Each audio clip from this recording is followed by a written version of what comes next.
میرا رب جب اس سے محبت کرتا ہے، چاہے وہ نوافل کے ذریعے بندہ قریب ہو رہا ہے، زہد و تقوی و ورع کے ذریعے قریب ہو رہا ہے، جب بھی کوئی بندہ قرب کی طلب لے کر نکلتا ہے، معرفت کی طلب لے کر نکلتا ہے، میرا رب اس سے محبت کرتا ہے۔ جب اللہ محبت کرتا ہے تو حدیث پاک کے لفظ سنیے، میرا رب جبریل کو بلاتا ہے۔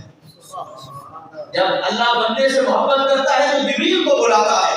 اب وہی سے کہ حکم فرما دیتا، لیکن نہیں، بات راز کی تھی، بات خاص تھی۔ میرا رب جبریل امین کو بلاتا ہے۔ جب جبریل قریب جاتے ہیں تو اللہ جل مجدہ الکریم جبریل امین کو فرماتا ہے کہ میں فلاں بندے سے محبت کرتا ہوں۔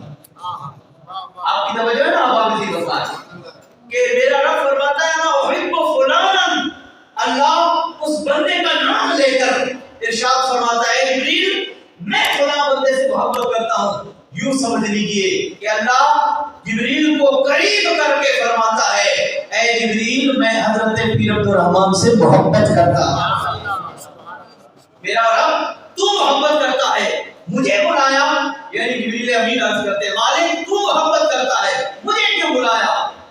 میرے بلانے کا سبب مجھے کیا ارشاد فرمانا چاہتا ہے؟ اللہ فرماتا ہے جبریل تمہیں اس لیے بلایا کہ میں بھی محبت کرتا ہوں، تو بھی اس سے محبت کر۔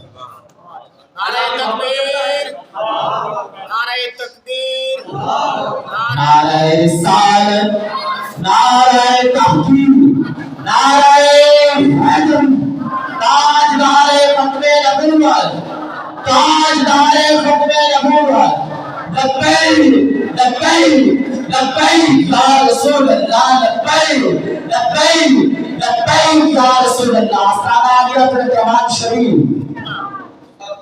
جبریل امین اللہ حکم دے دیتا ہے جبریل تو بھی اس سے محبت کر، اور پھر بات یہاں تک ختم نہیں ہوتی۔ میرا رب تیرا حکم آ گیا، میں بھی اس سے محبت کرتا ہوں۔ تو گویا دوسرے لفظوں میں کائنات کے جتنے بھی ولی ہیں ان سے اللہ بھی محبت کرتا ہے اور اللہ کے حکم سے جبریل امین بھی محبت کرتا ہے، یعنی وہ اللہ کا بھی محبوب، جبریل امین کا بھی محبوب۔ اور جبریل عرض کرتے میرا رب اب میری ڈیوٹی ختم۔ اللہ فرماتا نہیں، اب تو آسمانی دنیا پہ پھیل جا اور آسمانوں میں جتنے بھی فرشتے رہتے ہیں، جتنے فرشتے رہتے ہیں اتنے رہتے ہیں کہ آسمانوں پہ دل رکھنے کی جگہ نہیں ہے، اتنے فرشتے ہیں۔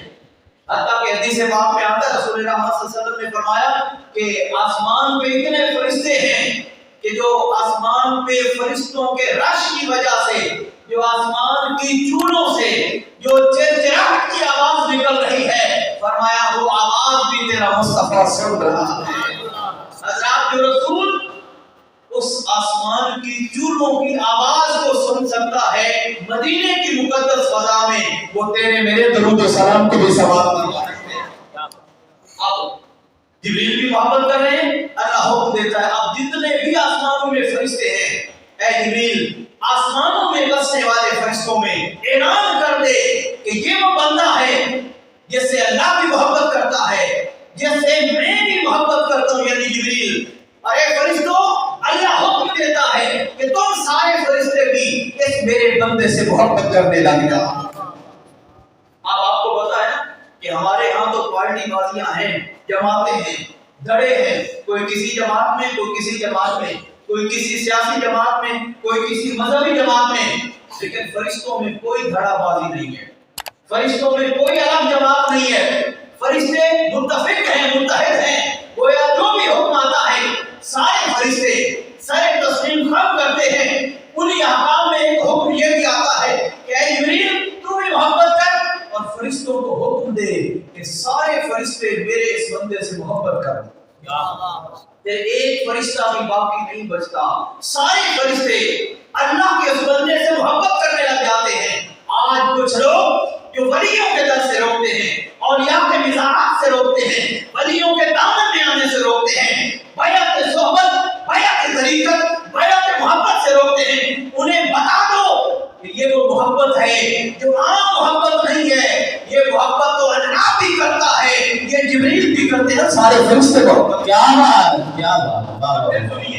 پھر سنیے یہاں تک بات ختم نہیں ہوتی، بلکہ اللہ فرماتا ہے جبریل یہ آسمانوں کے جتنے فرشتے ہیں ان میں اعلان ہو گیا میرا رب میری ڈیوٹی ختم، پروردگار عالم ارشاد فرماتا نہیں اب زمین پہ چلا جا، اب زمین پہ چلا جا۔ اور سنیے گا کہ جو اپنے ضریب رکھنے والے ہیں، جن کے دلوں میں محبت اور عشق اور میری بارگاہ کی طلب اور طلب ہے، جو میری بارگاہ سے محبت کا دعویٰ کرنے والے ہیں، جو میری بارگاہ کی معرفت کے طلبگار ہیں، جا اور جا کر ان لوگوں کے دلوں میں میرے اس بندے کی محبت کو ڈال دیں۔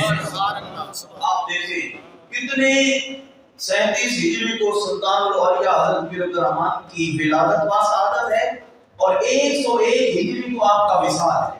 کتنے انقلابات آئے، لیکن اللہ کی عزت کی قسم آج بھی پیر عبدالرحمن کا نشان سلامت ہے، آج بھی یہ نور سلامت ہے، آج بھی یہ مزاج سلامت ہے، آج بھی یہ آستانہ سلامت ہے۔ اور میں آپ ایسے آستانے کے آنگن میں بیٹھے ہیں، خدا کی عزت کی قسم آپ تاریخ کو کھال کے دیکھیں، بڑے بڑے نام آتے ہیں، اگر میں سارے وہ نام لوں جو آپ کے مزار مقدس سے فیض حاصل کر رہے ہیں تو گھنٹوں میں وہی گفتگو ہو جائے گی۔ میں صرف 2 نام لیتا ہوں اور آپ اس تاریخ کو اٹھا کے دیکھیے جنہوں نے اس مزار پہ حاضری دی۔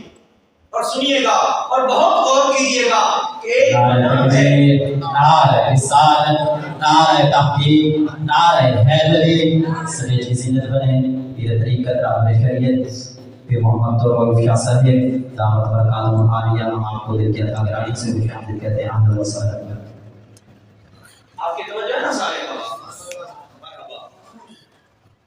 پہلا نام جو میں آپ کی خدمت پیش کر رہا ہوں اور اس کڑی کو ذرا ملائیے گا کہ آج اگر مجموعی طور پہ دیکھا جائے تو جو آپ کی سوانح پہ جو کتاب آئی ہے اس میں 65 ایسی قومیں ہیں جنہوں نے آپ کے ہاتھ پہ کلمہ پڑھا۔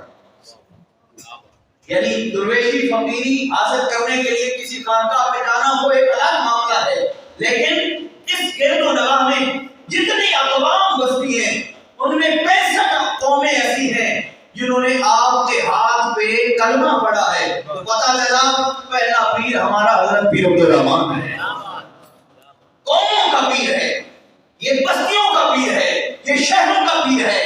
اور اس در پہ ایسے لوگوں نے حاضری دی، ذرا غور کیجئے کہ حضرت حضور غوث الورا الشیخ محی الدین عبد القادر جیلانی الحسنی والحسینی، میں چونکہ قادری حضور غوث پاک کی بات آئے تو دل آپ کا بھی ٹھنڈا ہوتا ہے، ہمارا بھی ٹھنڈا ہوتا ہے۔ سنیے گا حضرت غوث الورا اتنا بلند پایا نام، ولایت میں ایک سند کا درجہ رکھنے والے کہ جنہیں اللہ نے یہ مقام دیا، کیا فرماتے کل ولی لہو قدم و انی علی قدم النبی بدر الکمالی، فرماتے کہ ہر ولی کی گردن پہ عبد القادر جیلانی کا قدم ہے اور عبد القادر کی گردن کے اوپر خود رسول کائنات کا قدم ہے۔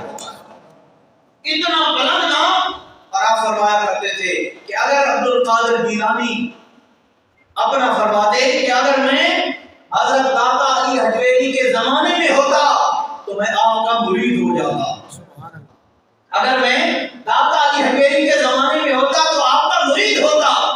کون داتا علی حجویری جن کا مرید ہونے کے لیے حضرت غوث پاک طلب رکھتے گئے کہ اگر میں ہوتا تو ان کا مرید ہو جاتا، اور وہ داتا علی حجویری بھی حضرت پیر عبدالرحمن کے مزار پہ اقتصاب فیض کر رہے ہیں۔ کتنا بڑا نام، انہوں نے جھولیاں بھری ہیں، فیض سے اپنے دامن بھرے ہیں۔ دوسرا نام دیکھیے حضرت صفی شہباز قلندر۔ آج تو پتہ نہیں لوگوں نے نا تاریخ کو ایسا گڑبڑ کر دیا ہے کہ حضرت شہباز قلندر کا نام آتا ہے تو لوگ سمجھتے ہیں کہ شاید وہ کوئی دھمال ڈالنے والے تھے۔ آپ زیرک لوگ بیٹھے سنیے گا، خدا کی عزت کی قسم آپ حضرت شہباز قلندر کی سوانح حیات اٹھا کے دیکھیے۔ 6 سال کی عمر میں حضرت شہباز قلندر اتنے بڑے علم رکھنے والے بن گئے تھے کہ طہارت کے سارے مسئلے بھی جانتے تھے، نماز کے سارے مسئلے بھی جانتے تھے 6 سال کی عمر میں۔ اور 7 سال کی عمر میں آپ نے قرآن کو مکمل یاد کر لیا تھا۔ 7 سال یعنی 1 سال میں آپ نے قرآن حفظ کر لیا تھا، اور ایسے نابغہ روزگار ہستی تھے کہ آپ کو علم صرف کے اوپر بھی مہارت تھی، علم نحو کے اوپر بھی مہارت تھی۔ جس شہر میں جاتے تھے اس شہر کی زبان کو سیکھ لیتے تھے۔ اس وجہ سے لسانیات کے اوپر مہارت تھی. اور جس بات کی طرف میں آپ کو لانا چاہتا ہوں کہ حضرت شہباز قلندر کا یہ دوسرا امتیاز تھا, انہیں مطالعہ سے, علم سے اتنا شغف تھا کہ ساری زندگی بہاؤالدین زکریا ملتانی کے مدرسے میں پڑھاتے ہوئے گزر گئے. آج لوگوں نے پیروں کا تعارف اس انداز سے کروایا ہے کہ شاید پیری مریدی کچھ اور ہے, اور یہ جو مسجد پہ بیٹھ کر قال اللہ و قال رسول کی صدا لگانے والے لوگ ہیں, یہ اور لوگ ہیں. یہ حقیقت میں غلط تشریح کی جا رہی ہے. حقیقت میں تشریح یہ ہے کہ شہباز قلندر بھی ساری زندگی یا خدا کا قرآن پڑھاتا رہا ہے یا محمد کا فرمان سنا. کیا بات, نعرہ تکبیر, نعرہ حیدری, آستانہ عالیہ مرتضی شریف. آپ قبلہ مفتی صاحب, آپ اس ادارے کے آپ صدر مدرس ہیں. حضرت صفی شہباز قلندر حضرت بہاؤالدین زکریا ملتانی کے صدر مدرس ہیں.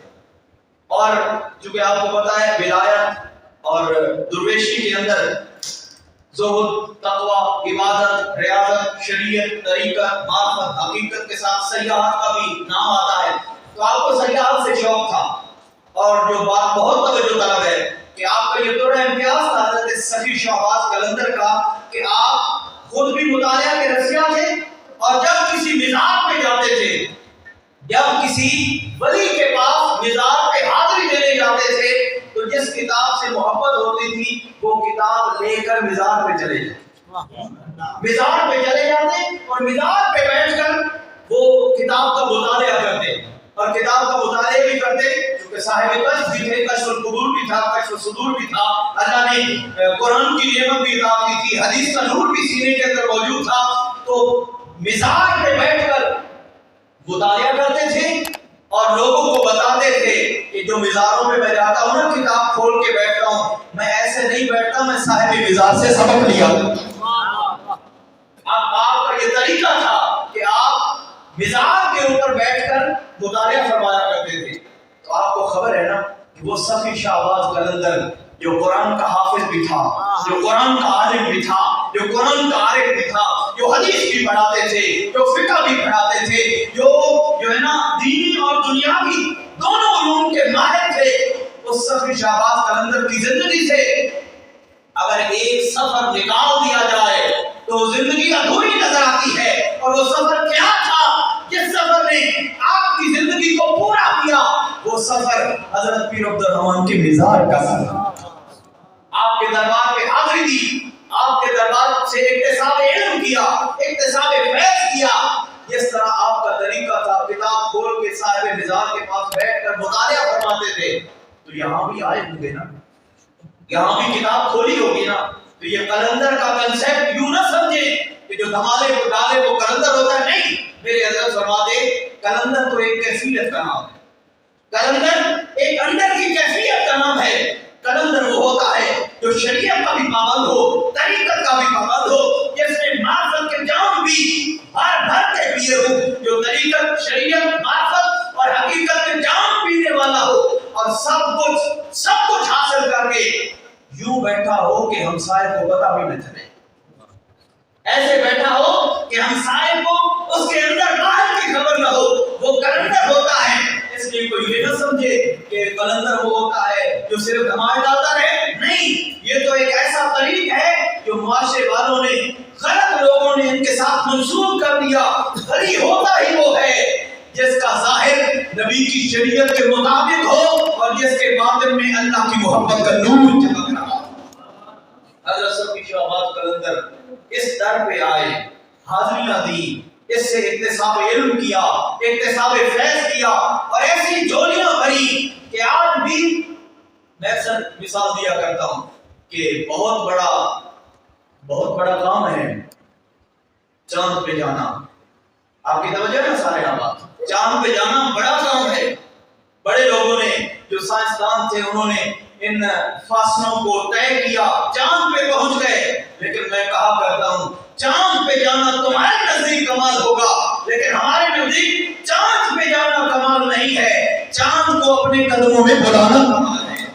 چاند پہ جانا تمہارے نزدیک کمال ہوگا, چاند کو قدموں میں بلانا اصل کمال یہ ہے. اور یہ کمال اگر حاصل تھا تو آمنہ کے لال زہرا کے بابا کی ذات اقدس کو اس لیے لوگوں آپ کلندر کے پاس جاتے ہیں، مزارات میں داغاری حویلی کے پاس مزارات مقدسہ پہ حاضر ہوتے ہیں، لیکن جس مزار پہ آپ اور ہم سب بیٹھے ہیں اور جس کا ذکر خیر ہم سب کر رہے ہیں، یہ وہ بلند پایا ولی کامل ہے، یہ وہ اللہ کا وہ برگزیدہ بندہ ہے جن کے در پہ خود شہباز کلندر بھی چل کے آیا، جن کے در پہ بہاؤالدین زکریا جیسی ہستیاں چل کے آئی،